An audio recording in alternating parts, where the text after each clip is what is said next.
तो मेरे प्यारे साथियों, आरआरबी ग्रुप डी एग्ज़ाम 2025 आज है 24 दिसंबर और 24 दिसंबर के कुछ क्वेश्चंस मैथ्स और रीजनिंग के मेरे पास आए हैं जो कि 100% एक्यूरेट और ऑथेंटिक्स क्वेश्चंस हैं।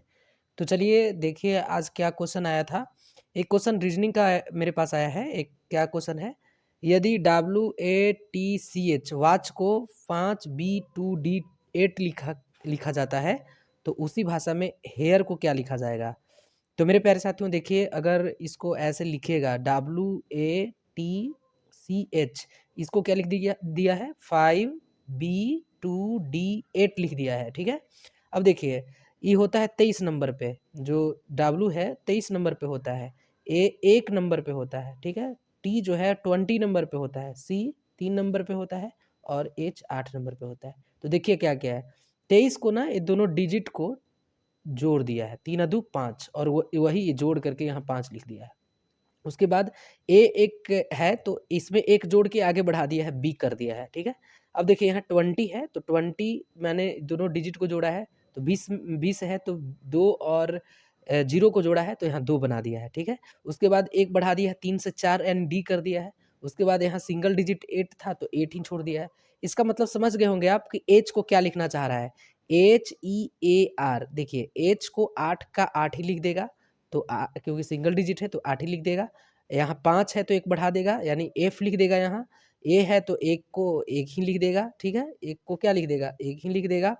ठीक है, और 18 है, 18 तो इसको एक बढ़ा देगा तो 19 मतलब एस कर देगा। 8F1S, 8F1S option number B अगर आप बनाए हैं तो सही हो जाता। उसके बाद मेरे प्यारे साथियों देखिए एक क्वेश्चन आया था, 255 मीटर लंबी एक ट्रेन 72 किलोमीटर प्रति घंटा की चाल से चल रही है। यह 745 मीटर लंबे प्लेटफॉर्म को कितने समय में पार करेगी। चूंकि आप सभी लोगों को पता है कि डिस्टेंस इज इक्वल टू एक फार्मूला होता है स्पीड इनटू टाइम, यानी डी बराबर एस टी होता है। अब यहाँ एक ट्रेन जो है एक प्लेटफॉर्म को पार कर रही है, तो ट्रेन की लंबाई और प्लेटफॉर्म की लंबाई दोनों को जोड़ देते हैं, वही उसका टोटल डिस्टेंस होता है। तो चलिए सबसे पहले ट्रेन की लंबाई दे रखा है 255 मीटर, ठीक है, मीटर में है, और ट्रेन जो है प्लेटफॉर्म को पार करती है और उस प्लेटफॉर्म की लंबाई है 745 मीटर। तो यहाँ टोटल डिस्टेंस बना दिया। स्पीड आपका देख सकते हैं कि 72 किलोमीटर प्रति घंटा की रफ्तार से चल रही है, तो यहाँ 72 किलोमीटर प्रति घंटा है। लेकिन देखिए यहाँ पे डिस्टेंस मीटर में था, तो ये 72 किलोमीटर प्रति घंटा में नहीं चलेगा इसका स्पीड, बल्कि मीटर प्रति सेकंड में चलेगा। ठीक है, मीटर प्रति सेकंड, तो किलोमीटर प्रति सेकंड प्रति घंटा को मीटर प्रति सेकंड में बदल देते हैं 5/18 से गुना करके। उसके बाद क्या कर देते हैं, तो यहाँ पे हम टी रख देते हैं।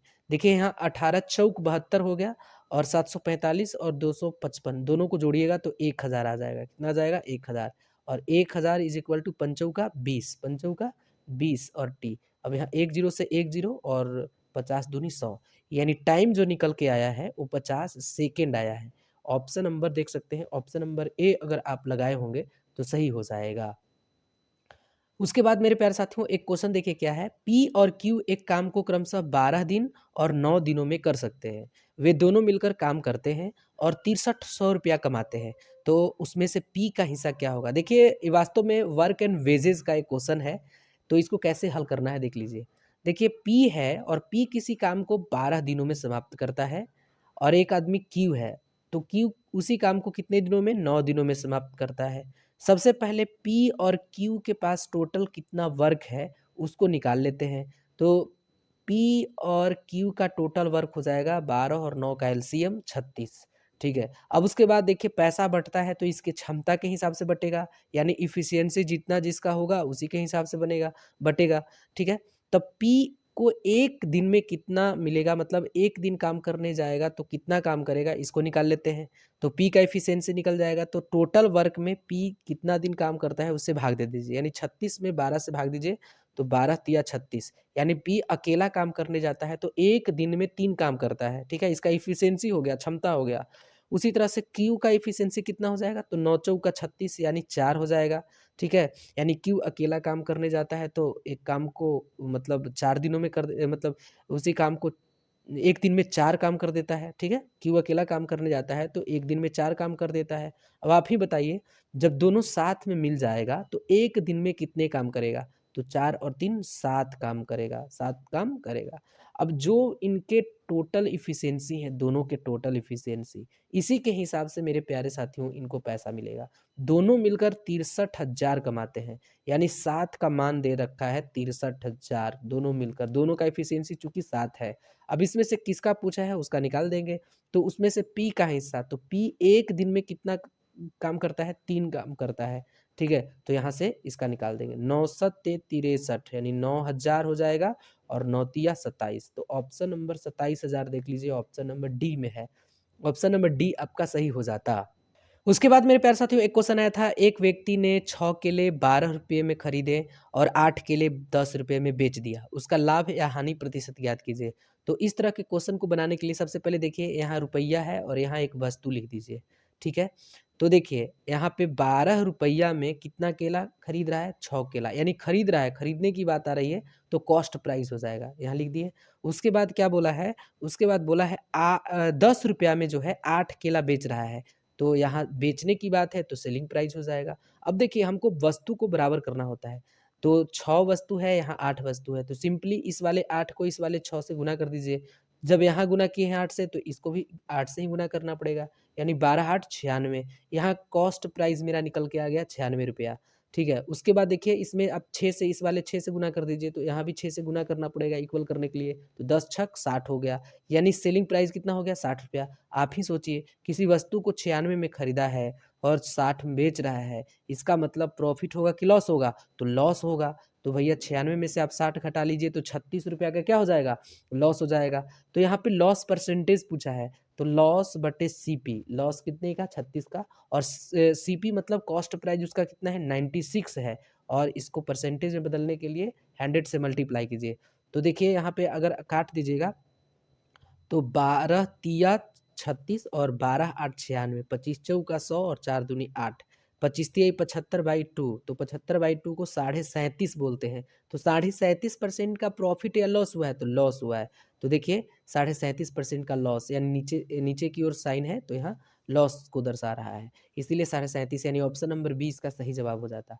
देखिए एक क्वेश्चन क्या आया था, x plus 1/1 plus 1/3 plus 1/2 is equal to 1 दिया था, तो x का वैल्यू देखिए, इस तरह के क्वेश्चन को तो इजी वे में बना लेते हैं। देखिए 3 दूनी 6 1 7, यानी 7/2 हो गया, यहाँ लिख लीजिए 7/2, 2 कहाँ चला जाएगा, ऊपर चला जाएगा, तो 7 में 1 से गुना तो 7, 7 दू 9, यानी अब 9/7 हो गया, कितना हो गया, 9/7 हो गया।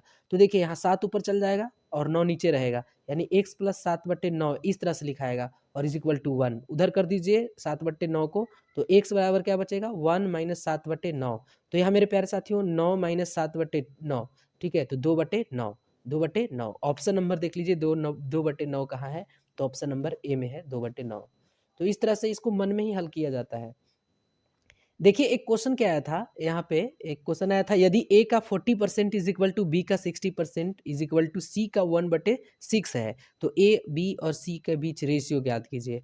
तो इस तरह के प्रश्न है, तो देखिए कैसे हल किया जाता है, a का 40% मतलब 40/100 लिख दिए, इज इक्वल टू b का 60% मतलब 60/100 लिख दिए, इज इक्वल टू सी का के मतलब गुना 1/6। देखिए बाकी सब परसेंटेज में थे, उसको भी डिजिट में बदल लिए हैं, क्योंकि ये सी जो था ये डिजिट में था, सी, ठीक है, सी किस में था, डिजिट में था, इसीलिए इसको हम डिजिट में ही बदल लिए। यहाँ से काट दीजिए, 0 0 खत्म हो गया, यहाँ 2, यहाँ 5 हो जाएगा, यहाँ 0 0 खत्म, यहाँ 3 हो जाएगा, यहाँ 5 हो जाएगा, अब कोई कटने वाला नहीं है।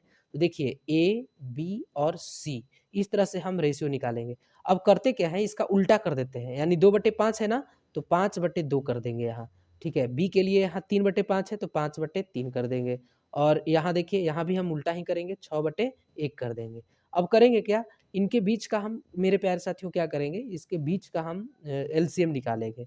तो एलसीएम कितना हो जाएगा, देखिए 3 और 2 का तो 6 हो जाएगा। अब सब में 6 से गुना कर देंगे, 6 से गुना कर देंगे, तो यहाँ कट जाएगा कितने बार में, 3 बार में, यहाँ कट जाएगा 2 बार में, यहाँ कटेगा ही नहीं, तो 5 तिहाई 15 ए के लिए, 5 दूनी 10 बी के लिए, और 6 छक 36 सी के लिए। तो देखिए A/B/C के बीच जो रेशियो निकल के आया है वो 15:10:36 निकल कर आया है, यानी ऑप्शन तो इसमें नहीं, ऑप्शन है option number A, option number A आपका सही हो जाएगा। प्यारे साथियों एक क्वेश्चन देखिए, एक क्वेश्चन क्या आया था, 15 व्यक्ति प्रतिदिन 12 घंटे काम करके प्रति सप्ताह 18,000 रुपया कमाते हैं, तो 18 व्यक्ति प्रतिदिन 9 घंटे काम करके प्रति सप्ताह कितने रुपये कमाएंगे? तो देखिए ये वास्तव में MD8 से बनेगा।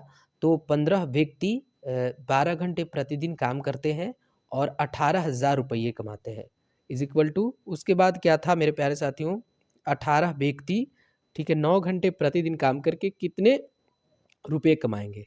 तो देखिए इस तरह के क्वेश्चन को हम बना देंगे। 6 दूनी 12 और 6 18, ठीक है, कट गया। अब यहाँ मेरे प्यारे साथियों देखिए, यहाँ पंक्ति आई 15 और तिनती आई 9, कट गया। यहाँ देखिए 18 यहाँ से कट जाएगा मेरे प्यारे साथियों, 9 दूनी 18 यानी 9,000 लिख लीजिए, और यहाँ से 5 से 18 5 90 यानी 1800 कर दीजिए। तो देखिए यहाँ अब बच गया कितना, तो तिनती आई 9 यानी x का मान अब क्रॉस में गुना करेंगे तो 1800 और यहाँ 3 तिहाई 9, इसको में इसको से गुना कीजिए, 8 9 72, लास्ट में 2 आने वाला है, किसी में नहीं है, इसी में है, यानी 16,200 इसका राइट आंसर हो जाएगा। ठीक है, 16,200। तो ऑप्शन नंबर ए आपका सही हो जाएगा। उसके बाद मेरे प्यारे साथियों देखिए एक क्वेश्चन आया था, एक गोले का पृष्ठीय क्षेत्रफल 2464 सेंटीमीटर स्क्वायर है, तो उसका आयतन ज्ञात कीजिए। चूंकि आप जानते हैं कि गोले का जो पृष्ठीय क्षेत्रफल होता है, तो गोले का पृष्ठीय क्षेत्रफल मेरे प्यारे साथियों क्या होता है, 4πr² होता है।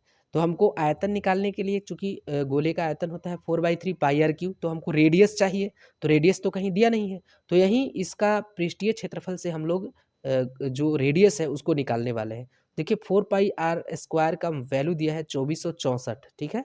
अब देखिए यहाँ से काट देंगे तो 6 चौका 24 और 16 चौका 64, यानी 616 बार में कट गया, तो 22/7 और रेडियस इज इक्वल टू, यहाँ देखेंगे 1600, ऐसे कर देंगे, रेडियस यहाँ निकल के आएगा, देख सकते हैं कितना, तो 7 से मल्टीप्लाई करके 22 से वो कर दीजिए, तो इसका मेरे प्यारे साथियों हाफ कर दीजिए, तो हाफ कितना होगा, तो 308 होगा, इसका 11 होगा, ठीक है। 11 दूनी यानी 7 बार में कट जाएगा, कितने बार में, 7 बार में। तो यहाँ आप radius square is equal to कितना, 49 हो जाएगा, तो आर का मान कितना आ जाएगा, 7 आ जाएगा, 7 आ जाएगा। अब उसके बाद देखिए 4/3πr³ होता है आयतन, तो 4/3 को 4/3 लिख दीजिए, 22/7 पाई का मान, और रेडियस 3 बार 7 7 गुना कर दीजिए, 3 बार 7 7, एक साथ से एक साथ खत्म हो गया, ठीक है। अब मेरे प्यारे साथियों 7 7 49 22 88, अब जितना भी इसको मल्टीप्लाई करने के बाद आएगा वही आपका आंसर हो जाएगा। इतना तो आप कर सकते हैं, इसको आप कमेंट में बता दीजिएगा कितना आंसर आएगा।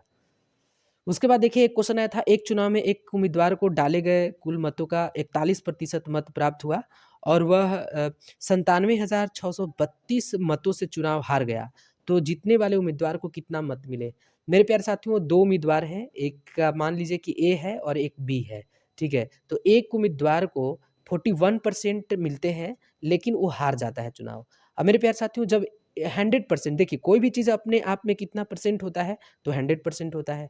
अब ए को 100% में से 41% मिले हैं, इसका मतलब बी को 59% मिले होंगे, ठीक है। और जो भी चुनाव जीता होगा, जो भी चुनाव हारा होगा, ये दोनों उम्मीदवार अपने अंतर से ही, जो भी मत मिला है उसके अंतर से ही चुनाव हार जीत हुआ होगा।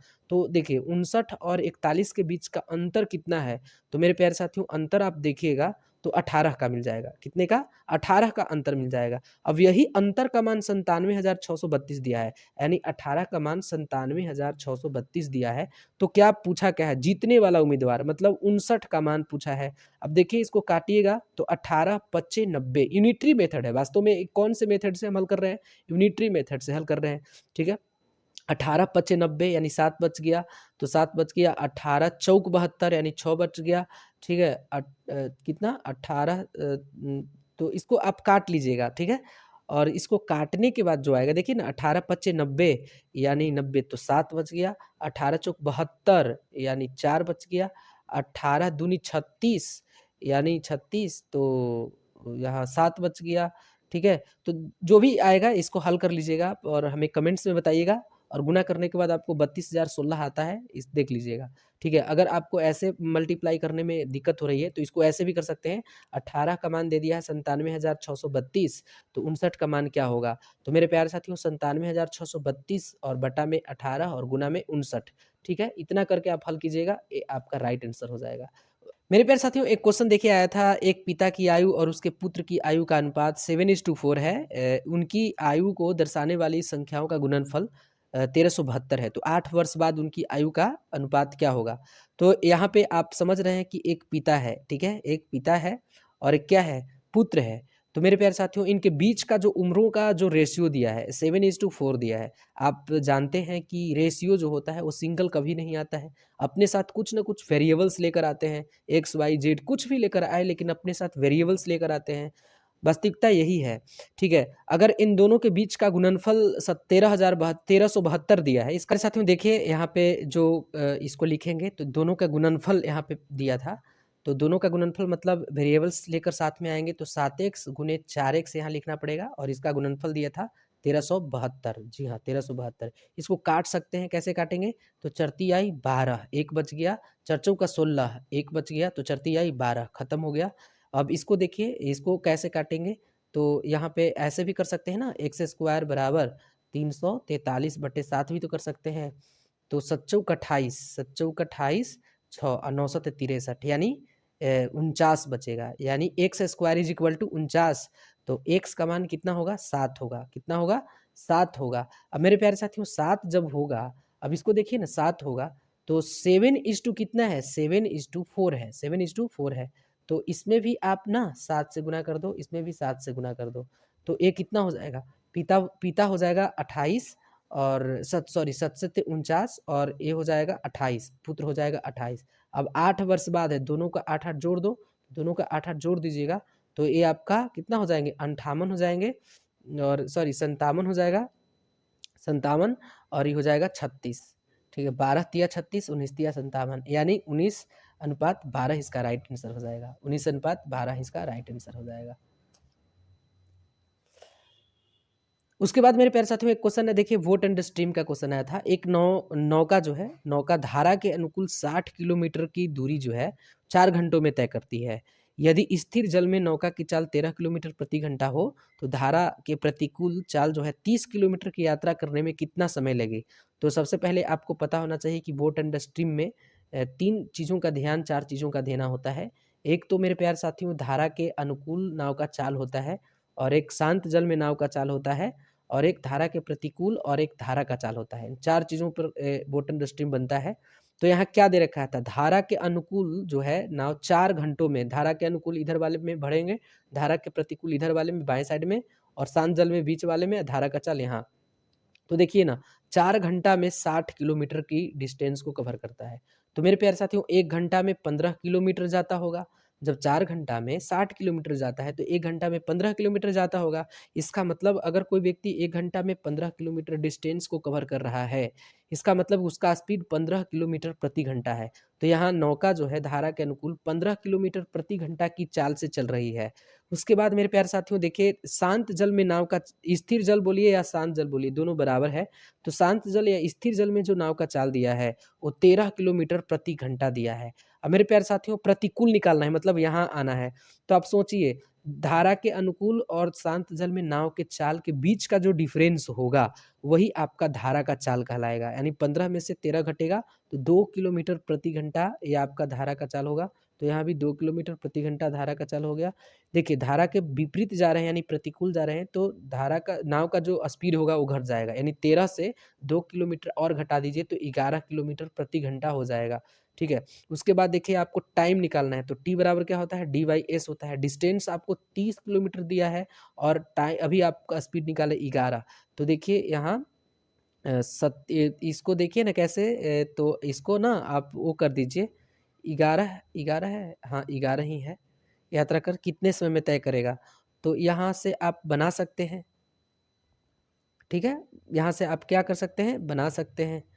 तो देखिए 11 दूनी 22 8 30, ऑप्शन नंबर कौन सा हो गया, ए हो गया, ऑप्शन नंबर ए, यानी 2.8/11 ही आपका राइट आंसर हो जाएगा। इस बाकी में किसी में भी नीचे 11 नहीं था। वैसे भी इसको हल कीजिएगा तो इजी है, इसको कर सकते थे। मेरे प्यारे साथियों एक क्वेश्चन पाइप एंड सिस्टर्म का था। देखिए पाइप एंड सिस्टर्म के क्या क्वेश्चन थे, एक पाइप टैंक को 15 मिनट में भर सकता है, जबकि दूसरा पाइप पूरी तरह से भरे टैंक को 19 मिनट में खाली कर सकता है।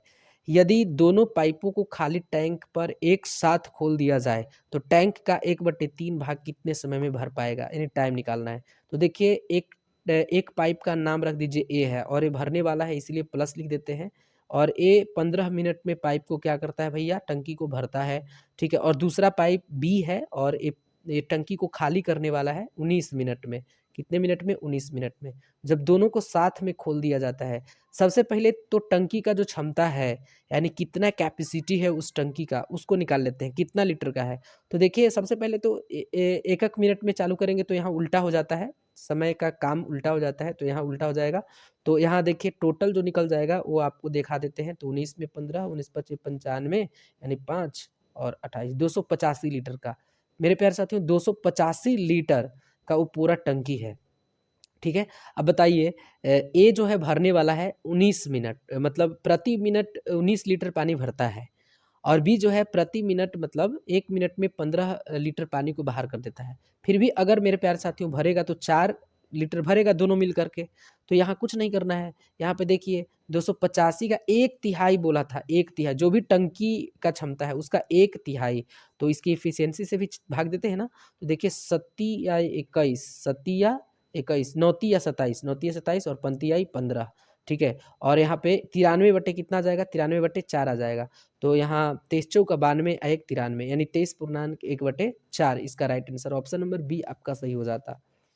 उसके बाद मेरे प्यारे साथियों देखिए एक क्वेश्चन क्या आया था, एक्स वाई जेड के वेतन 10:20:20 के अनुपातों में है। यदि उनके वेतन में क्रमशः 82%, 50% और 19% की वृद्धि की जाती है तो उनके वेतन का नया अनुपात ज्ञात कीजिए। देखिए एक का नाम एक्स है, एक का नाम वाई है और एक का नाम जेड है, ठीक है। और देखिए ये सब जब 10-20 के अनुपात में दिया है तो 100 भी मान सकते हैं, 10 से में सबसे गुना करके, तो ये 200 हो जाएगा, ये भी 200 हो जाएगा। अब क्या बोला है इसमें, आप ना पहले वाला में 82% बढ़ा दो, तो 100 का 82% बढ़ाइएगा तो 182 हो जाएगा, ठीक है।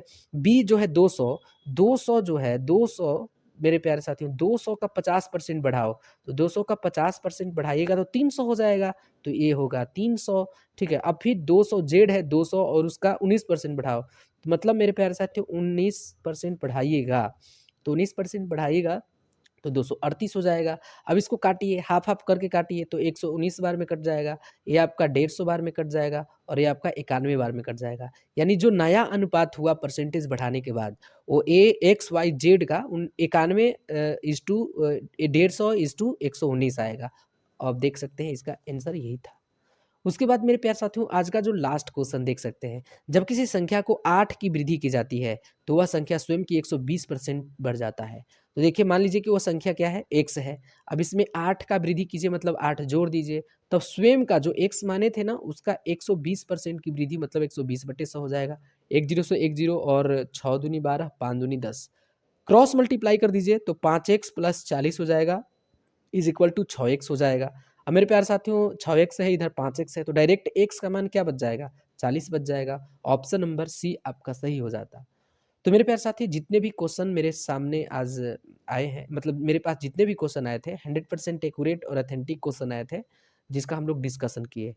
तो चलिए आज के वीडियो में बस इतना ही, मिलते हैं हम लोग नेक्स्ट वीडियो में, तब तक के लिए टेक केयर।